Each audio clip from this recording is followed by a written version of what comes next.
नमस्कार। आप देख रहे हैं स्पेशल कवरेज न्यूज़। मैं हूं शिव कुमार, मेरे साथ हैं संतोष पाठक जी। स्वागत और अभिनंदन। बहुत बहुत धन्यवाद शिव जी। और तमाम दर्शकों को नमस्कार। और आप एक लाइन बड़ी अच्छी यूज करते हैं, जो मुझे लगता है कि बड़ा गजब है, कि रेल मंत्री का काम खेल मंत्री करे, खेल मंत्री का काम तेल मंत्री करे, तेल मंत्री को पता नहीं कि उनका काम किसको करना है।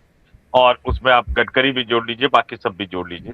हमने देखा था, हमने देखा इस देश में कि चुनाव आयोग का काम वोटर लिस्ट तय करना है। वो कह रहा है कि मैं तो नागरिकता तय करूंगा जी। अब गृह मंत्रालय का काम नागरिकता तय करना है, लेकिन वो कह रहे हैं कि मैं तो उठा उठा के पटकूंगा, जो भी जंतर मंतर पे बैठने आएगा उठा उठा के हॉस्पिटल भेज दूंगा।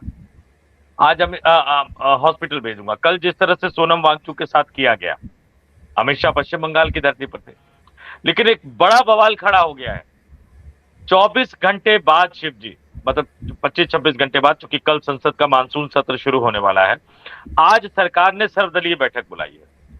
अब सरकार ने जो सर्वदलीय बैठक बुलाई है, उस सर्वदलीय बैठक में जरा मैं बता देता हूं। तमाम राजनीतिक दल जिनके संसद में सदस्य हैं, लोकसभा में जो पार्टी के नेता होते हैं, राज्यसभा में जो पार्टी के नेता होते हैं, और जो उनके चीफ विप होते हैं, उनको बुलाया जाता है। अब सरकार चाहकर भी कोई नया राजनीतिक दल क्रिएट नहीं कर सकती। अगर किसी में बगावत है, कोई टूट फूट है, तो वो लोकसभा स्पीकर फैसला करेगा कि वो दल कौन सा है। लेकिन मोदी के मंत्रियों की बेलगामी देखिए, और बड़े बड़े मंत्रियों की बेलगामी देखिए। अब उनको लगता है कोई लगाम कसने वाला तो है नहीं, अब सवाल तो पूछ नहीं सकते, सवाल उठा नहीं सकते, तो लोकसभा स्पीकर ओम बिरला का खुल्लम खुल्ला अपमान कर दिया है। इससे बड़ा अपमान संवैधानिक पद पर बैठे हुए किसी व्यक्ति का हो नहीं सकता। होना तो ये चाहिए कि कल सदन की कार्रवाई शुरू होते ही लोकसभा स्पीकर ओम बिरला सरकार से स्पष्टीकरण मांगे कि सरकार ने ये कैसे किया। या तो उन मंत्रियों को निकाल बाहर करे सदन से, या फिर खुद अपना इस्तीफा सौंप दे कि भैया इस तरह से मैं नहीं चला सकता। अब लोग सोचेंगे कि अपना इस्तीफा वो कैसे सौंप देंगे। बात भी सही है, कैसे सौंपेंगे अपना इस्तीफा। लेकिन मैं फिर कह रहा हूं, आज ओम बिरला स्पीकर है, कल सुमित्रा महाजन थी, परसों कोई और होगा। इससे पहले शिवराज पाटिल, बलराम जाखर, जीएमसी बालयोगी, पीए संगमा, सोमनाथ चटर्जी, कितने लोग स्पीकर बने हैं। व्यक्ति महत्वपूर्ण नहीं है, वो कुर्सी महत्वपूर्ण है, वो संस्था महत्वपूर्ण है। इसलिए हमने सोचा कि दर्शकों को हम बताएं कि मोदी सरकार के मंत्री इतने बेलगाम कैसे हो गए हैं कि वो लोकसभा स्पीकर तक का अपमान कर रहे हैं। और कोई छोटे मोटे मंत्री नहीं है इसमें, सरकार की हर मुसीबत में जो ढाल बनकर खड़े हो जाते हैं। मोदी को प्रधानमंत्री बनाने में जिसकी बहुत महत्वपूर्ण भूमिका है, वो अलग बात है कि आजकल उनकी कुर्सी खुद हिल रही है। और वो नेता जो टीवी पर नजर आते हैं, मोदी की नीतियों का बचाव करते हुए नजर आते हैं, एक दो नहीं, कई मंत्री इस अपमान में फंस गए हैं। बड़ी स्टोरी हम लेकर आए हैं, एक एक करके दर्शकों के सामने सारी जानकारी रखेंगे, और हमेशा की तरह शुरुआत शिव जी अपने शानदार अंदाज में करेंगे। जी शिव जी।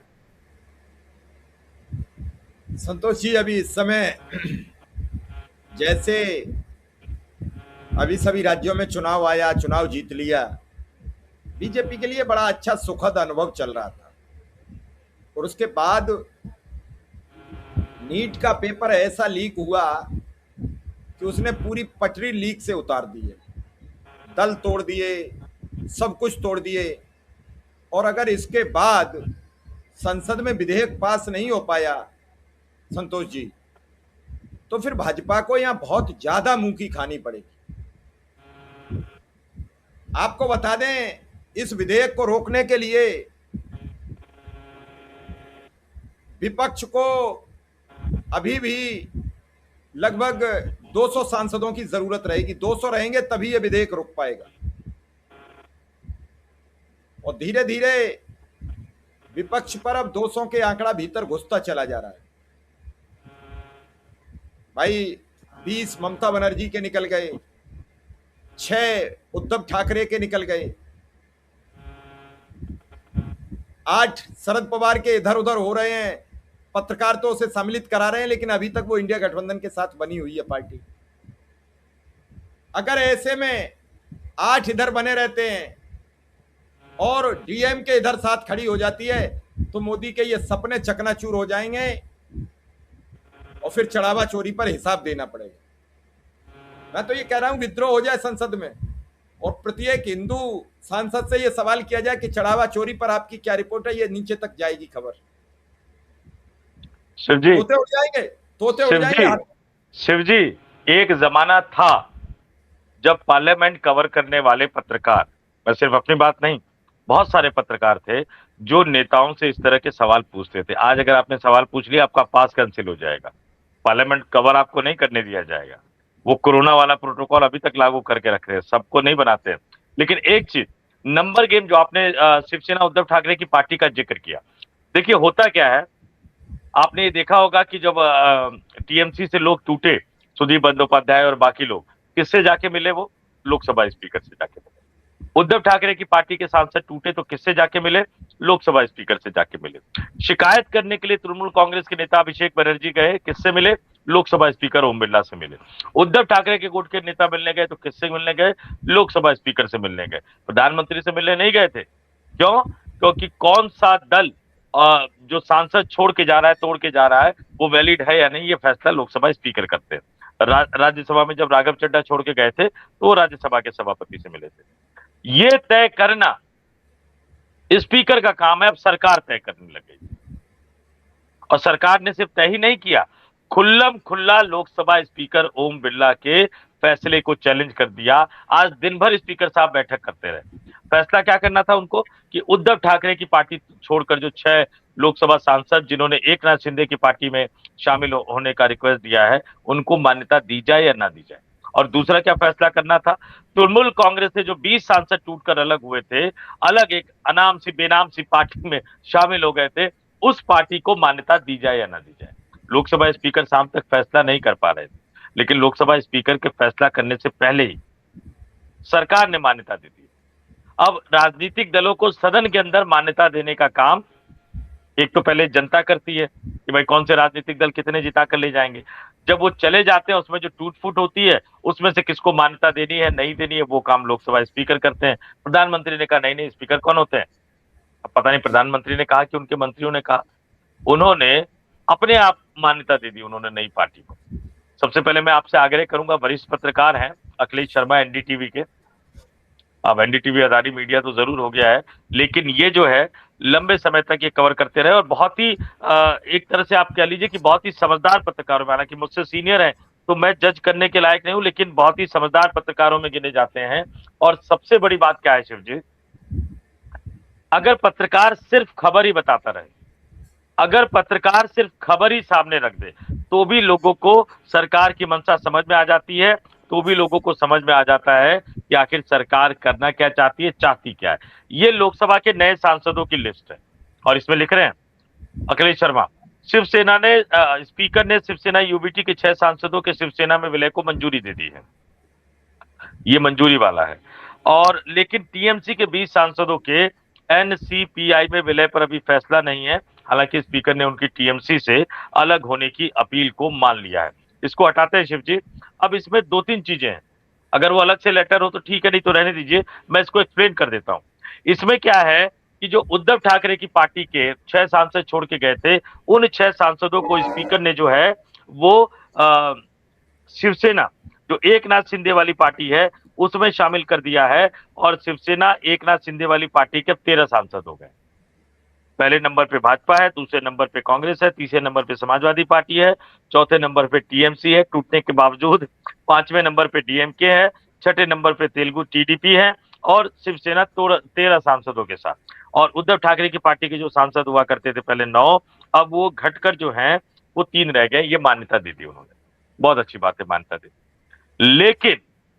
लेकिन शिव जी क्या हुआ, टीएमसी के जो 20 सांसद अलग हुए उनको मान्यता नहीं दी है और तेलुगु देशम पार्टी के सांसदों के आगे आज भी 28 का आंकड़ा लिखा हुआ है और अभिषेक बनर्जी यानी ममता बनर्जी के जो भतीजे हैं वो टीएमसी संसदीय दल के नेता बनाए गए हैं। हालांकि वहां पे एक टर्म एंड कंडीशन लगा दिया गया है और नीचे जब हम जाते हैं तो उसमें कहा गया है कि 20 member seated separately as requested, यानी 20 मेंबर जिन्होंने रिक्वेस्ट की थी अलग से बैठने की, उनका अलग से बैठने को मंजूरी दे दी गई है। लेकिन ये सांसद आज भी शिव जी ये तृणमूल कांग्रेस के खाते के सांसद हैं।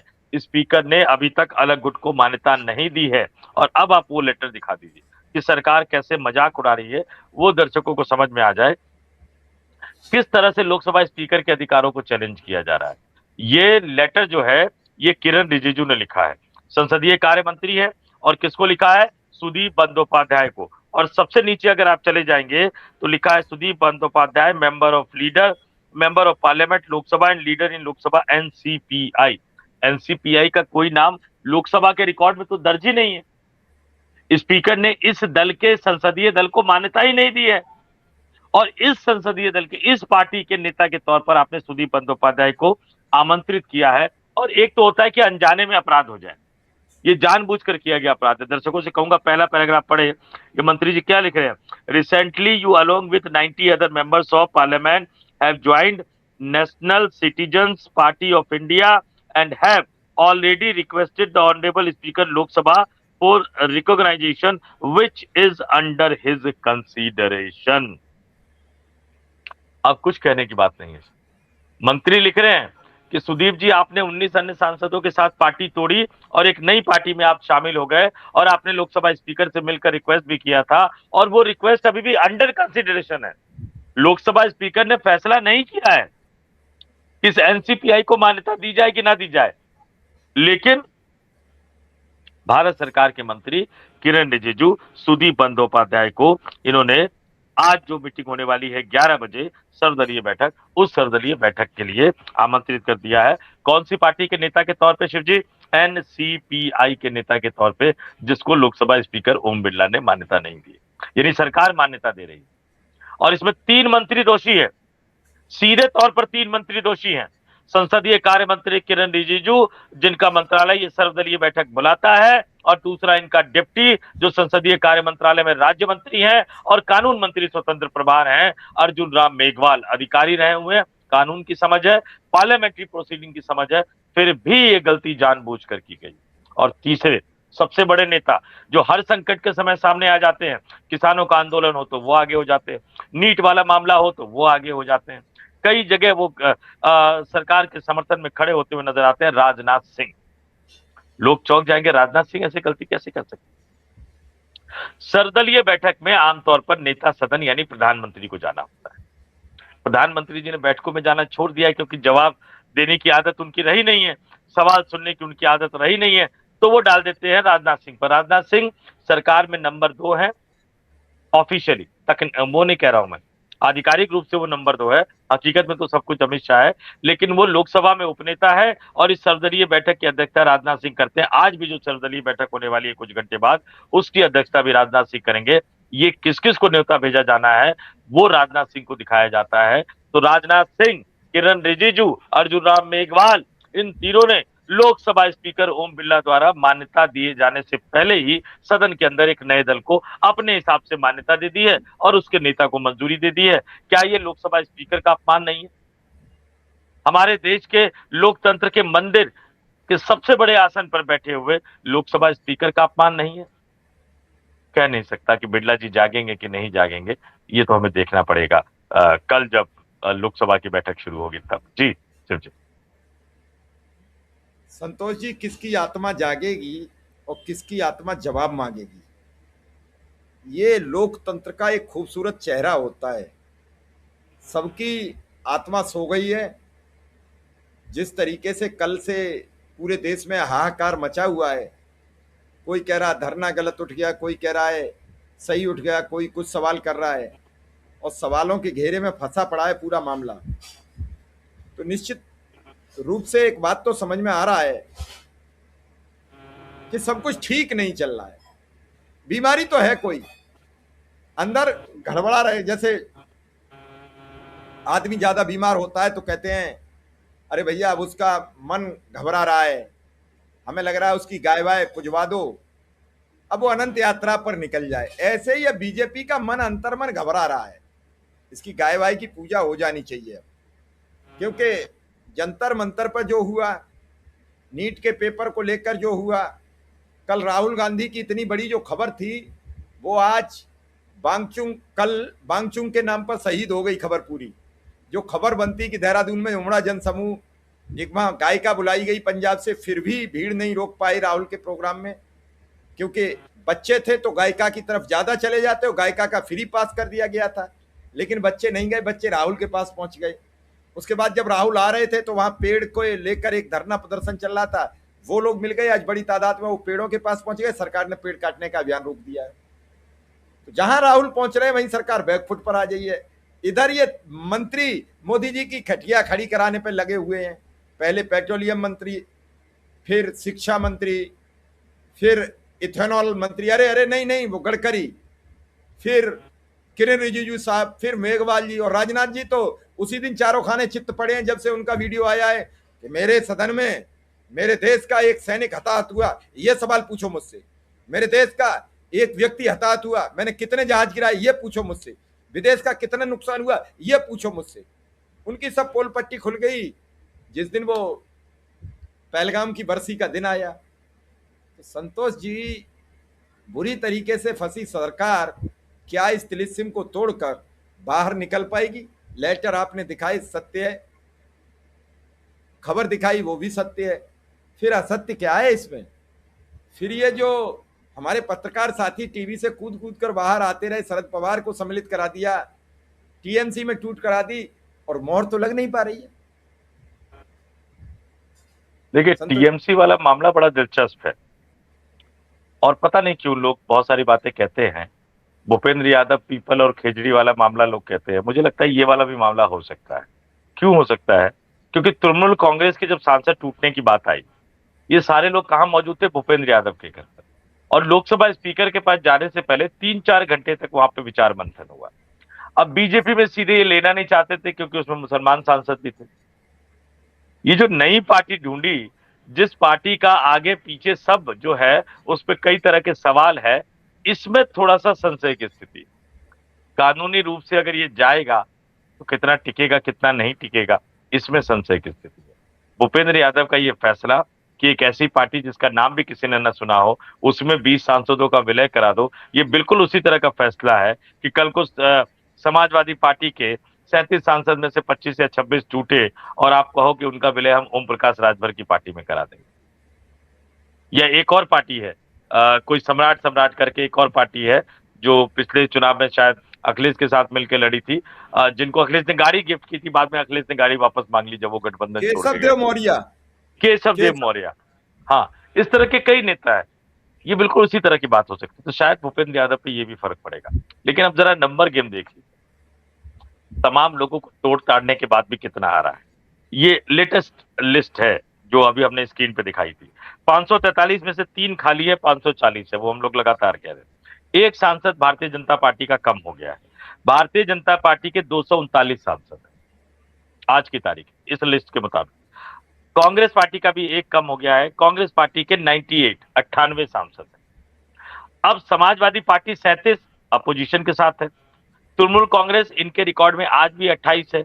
अगर इनके रिकॉर्ड में 28 और लोकसभा स्पीकर ने फैसला ना किया और फिर व्हिप जारी कर दिया इन्होंने, तो ये जो 20 सांसद छोड़ के गए हैं उनको भी टीएमसी के साथ ही वोट करना पड़ेगा अगर वोटिंग के समय में व्हिप जारी हो जाता है तो, या तो फिर इनको अलग दल के रूप में मान्यता देनी है जिसमें कई तरह के लोचे हैं। उसके बाद टीएमके 22। अब कई तरह की बातें कही जा रही है कि विदेश चले गए हैं, राहुल गांधी का वो फोन नहीं उठा रहे हैं। मुझे नहीं लगता कि एमके स्टालिन को इतने अपरिपक्व राजनीतिक है जो इस तरह की चीजें करेंगे, यानी पूरी तरह से वो सरकार के हाथ में नहीं आए होते तो खबरें प्लांट नहीं होती। सिंपल सा फंडा है, किसी भी नेता के बारे में अगर खबर प्लांट की जा रही है तो इसका मतलब वो आए नहीं, मेंटल प्रेशर बनाया जा रहा है। फिर आपके तेलुगु देशम पार्टी के 16 सरकार के साथ है। शिवसेना एकनाथ शिंदे के अब 13 हो गए हैं, हालांकि वो 6 को लेकर अब कोर्ट में जाएंगे जो स्पीकर ने फैसला कर दिया है। उसके बाद शरद पवार की पार्टी के 8 है। अब शरद पवार की पार्टी का पेज कहां फंसा हुआ ये भी बता देता हूं। अजीत पवार के साथ जो तोड़ के गए उसमें प्रफुल्ल पटेल थे। अब प्रफुल्ल पटेल पे शरद पवार कितना भरोसा करते बता देता हूं। मनमोहन सिंह की सरकार में एनसीपी के कोटे से 2 मंत्री थे, शरद पवार और प्रफुल्ल पटेल, और इतना ज्यादा भरोसा करते थे, शरद पवार के घर पे खाना नहीं बनता था। शरद पवार क्या खाएंगे, कब खाएंगे, वो तमाम चीजें प्रफुल्ल पटेल तय करते थे और प्रफुल्ल पटेल के घर से ही उनका खाना बन के जाता था। धोखा देने की बात आई तो चाचा का साथ छोड़ के वो भतीजे के साथ चले गए। अब भतीजे की पत्नी को भी नहीं छोड़ना चाहते। पार्टी पे कब्जा करने की कोशिश करते हुए नजर आए। सुनेत्रा पवार तुरंत चौंक गई, चुनाव आयोग को लेटर लिख दिया कि नहीं, मेरे मर्जी के बिना कोई वो नहीं होगा। अब क्या हो रहा है, विलय के लिए मतलब दोनों पार्टियों के विलय के लिए तैयार है, शरद पवार को साथ मिलने के लिए तैयार है, लेकिन सुनेत्रा पवार की शर्त यह है कि वो एनसीपी की अध्यक्ष भी रहेंगी, वो वित्त मंत्रालय भी संभालेंगे और उप मुख्यमंत्री भी रहेंगे। अब प्रफुल्ल पटेल ऐसा कैसे चाहेंगे? ये एक बड़ा सवाल है, उसमें अभी भी पेच फंसा हुआ है। एक तो अध्यक्ष पद को लेकर पेच फंसा हुआ है, और दूसरा फंड को लेकर, जो पैसा होता है ना, दोनों पार्टियों के पास अच्छा खासा पैसा है, उस पैसे पे हक किसका होगा, ये एक बड़ा सवाल है जिसको लेकर पेच फंसा हुआ है। लेकिन हाँ, शरद पवार कब कहां किसके साथ होंगे ये कोई नहीं जानता है, ये बात आप तय मान के चलिए। लेकिन मैं शरद पवार को अगर बीजेपी के खाते में मान भी लेता हूं, तब भी भारतीय जनता पार्टी का आंकड़ा 360 पर नहीं पहुंच पा रहा है शिव जी। 360 का आंकड़ा छूने के लिए दो ही सूरत में हो सकता है, डीएमके या तो साथ हो जाए, या समाजवादी पार्टी साथ हो जाए, या डीएमके को पूरा तोड़ लिया जाए, या समाजवादी पार्टी को 2/3 तोड़ लिया जाए, यानी 25 सांसद तोड़ लिया जाए। आज की तारीख में मुझे वो दोनों चीजें संभव नहीं लग रही। आप देखिए, कई महत्वपूर्ण बिलों पर सरकार अब पीछे जा रही है, सरकार के पास बहुमत नहीं है तो सरकार उससे पीछे हटती हुई चली जा रही है। एक बात और, आपने सोनम वांगचुक का जिक्र किया, सोनम वांगचुक को बैठे रहने दिया गया, कब हटाया गया? जब राहुल गांधी वहां जाने की तैयारी कर रहे थे। देहरादून में किस तरह से किया, आपने दर्शकों को बता दिया। कल मैंने आपके उस पर, हमारे पे भी हमने एक शो किया है जिसमें बॉबी फिल्म का मैंने जिक्र किया है, ऋषि कपूर और डिम्पल कपाड़िया का शायद डेब्यू मूवी था, जिसमें बड़ा शानदार गाना है कि मैं शायर तो नहीं, और इस तरह के कई गाने हैं। इंदिरा गांधी ने भी यही किया था 1977 में।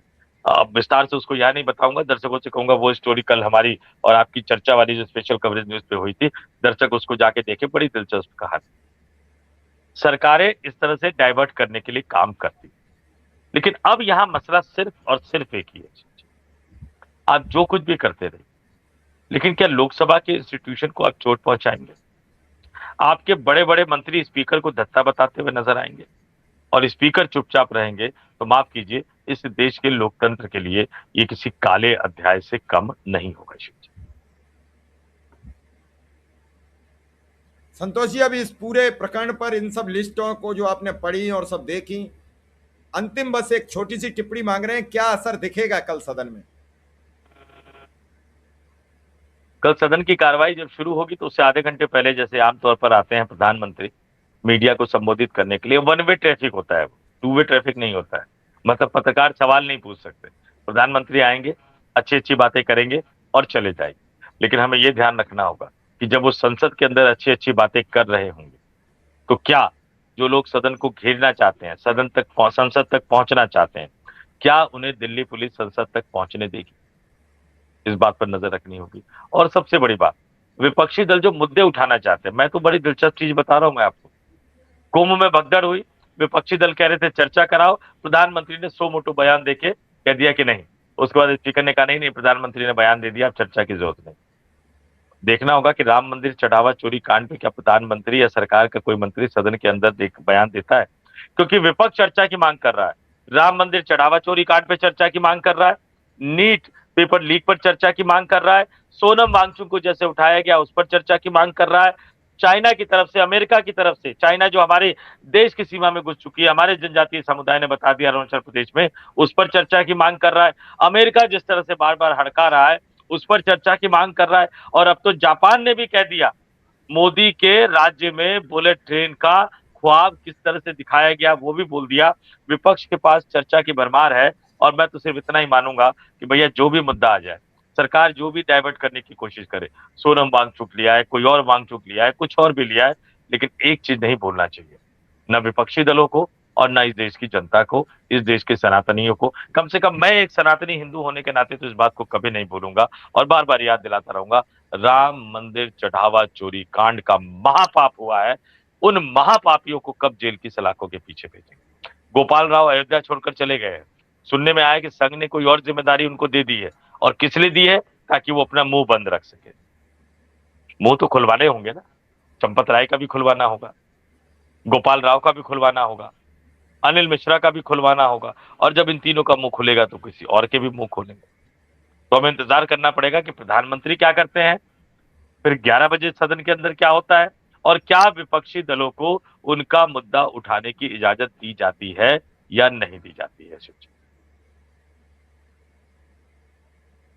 चलिए अब इस खबर को यहीं विराम देंगे और दर्शकों से पूछेंगे कि आपकी इस पूरे प्रकरण पर क्या राय है। क्या आपको लगता है संसद में विपक्ष की बात सुनी जाएगी चढ़ावा चोरी की? क्या नीट पर बहस होगी या पूछा जाएगा सोनम वांगचुक को धरना क्यों उठाया गया? इस पूरी खबर को देखें, समझें, शेयर करें और हमें कमेंट बॉक्स में जरूर बताएं। संतोष जी, आपने समय दिया इसके लिए आपका बहुत बहुत आभार, बहुत बहुत धन्यवाद। बहुत बहुत धन्यवाद।